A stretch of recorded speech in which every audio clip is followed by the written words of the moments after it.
Hare Krishna. Um, in the um, when Krishna and Balram they were small and they were given charge of small calves, not the big cows but the smaller calves, and they set out to herd these cows in the green pastures of the land of Vrindavan. So the first responsibility of the cowherd boys was to take care of the little calves. The boys are trained in this from the very beginning of their childhood. So, along with other little cowherd boys, Krishna Balram went into the pasturing ground and took charge of the calves and played with their playmates.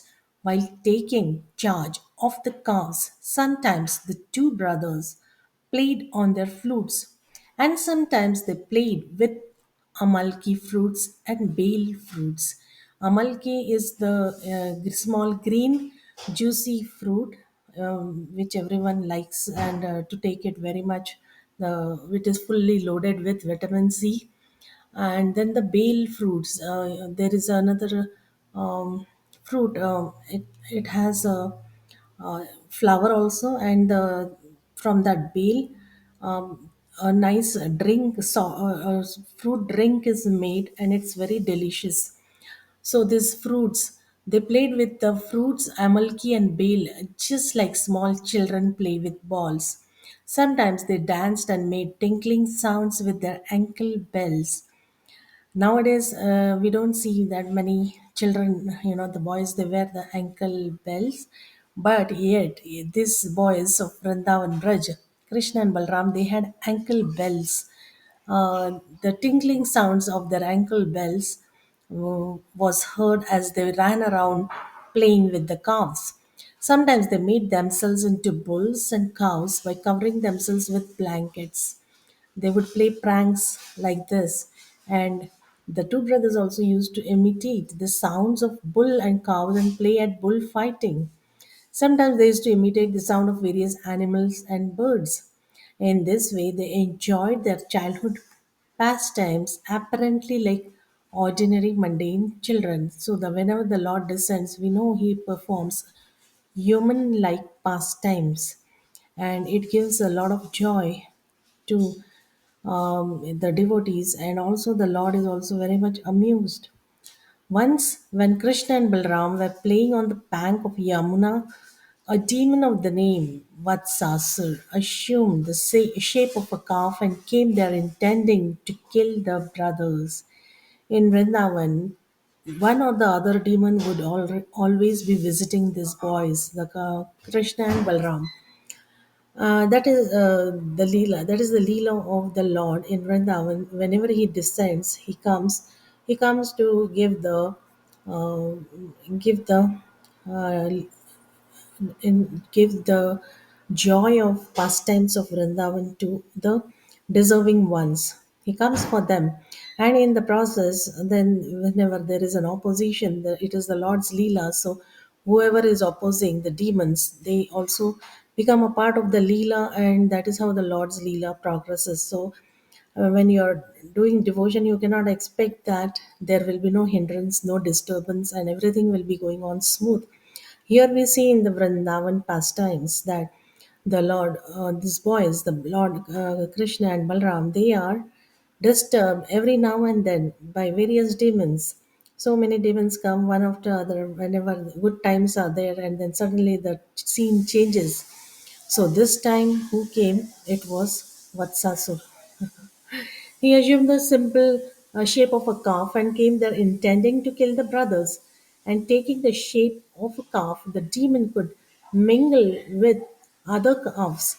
Krishna, however, specifically noticed this, and he immediately told Balram about the entrance of the demon. The Lord sensed it. Both brothers then followed him and sneaked up upon him. Krishna caught hold of the demon calf by two hind legs and tail, whipped him around very forcibly, and threw him up into a tree. The demon lost his life and fell down from the top of the tree to the ground.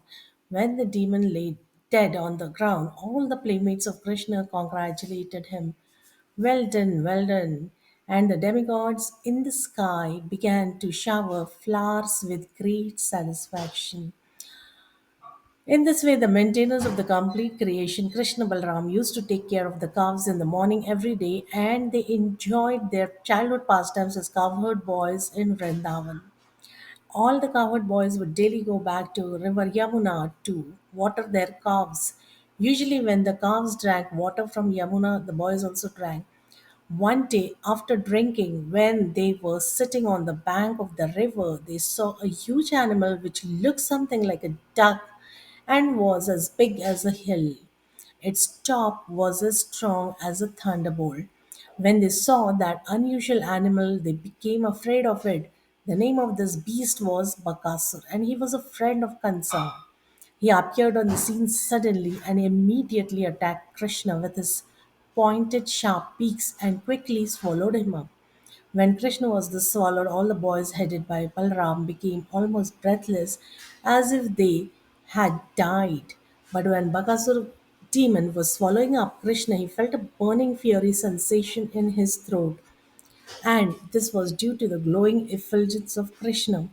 The demon quickly threw Krishna up and tried to kill him by pinching him in his beaks. Bakasura did not know that although Krishna was playing the part of a child of Nand Maharaj, he was still the original father of Lord Brahma, the creator of the universe, the child of Mother Yashoda, who is the reservoir of pleasure for the demigods and who is the maintainer of saintly persons, caught hold of the beaks of the great gigantic duck, and before his cowherd boy friends bifurcated his mouth, just as a child very easily splits a blade of grass. From the sky, the denizens of the heavenly planets showered flowers like uh, the the flower, the chameli. It is the most scented of all the flowers. It showered them as a token of their congratulations. Accompanying the showers of flowers was a vibration of bugles, drums, and conch shells. When the boys saw the showering of flowers and heard the celestial sounds, they became struck with wonder. When they saw Krishna, they all, including Balram, was so pleased that it seemed as if they had regained their very source of life. As soon as they saw Krishna coming towards them, they one after another embraced the son of Nanda and held him to their chests. After this, they assembled all the calves under their charge and began to return home. When they arrived home, they began to speak of the wonderful activities of the son of Nanda. When the gopis and the cowherd men all heard the story from the boys, they felt great happiness because naturally they loved Krishna, and hearing about his glories and victorious activities, they became still more affectionate towards him, thinking that the child Krishna was saved, thinking that the child Krishna was saved from the mouth of death. They began to see his face with great love and affection. They were full of anxieties, but they could not turn their faces from the vision of Krishna. The gopis and the men began to converse amongst themselves about the child Krishna was attacked in so many about how the child Krishna was attacked by in so many ways and many times by many demons, and yet the demons were killed and Krishna was uninjured. This is the way. Whatever is good, always the goodness always wins over the evil. Here it is Lord Krishna himself. Then what to speak of that? They continue to converse amongst themselves about how so many great demons in such fierce bodies attack Krishna to kill him, but by the grace of Hari they could not cause even a slight injury. Rather they died like small flies in a fire. This they remembered uh, the words foretold by the astrologer, their family priest, by dint of his vast knowledge of the Vedas and astrology that this boy would be attacked by many demons. Now they're actually seeing that this is coming true and word for word.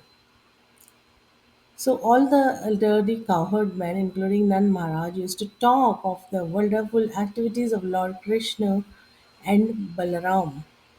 And they were always so much absorbed in those talks that they forgot the threefold miseries of the material existence. This is the effect of Krishna consciousness. In the material world, people always want to be free from misery. They don't know happiness.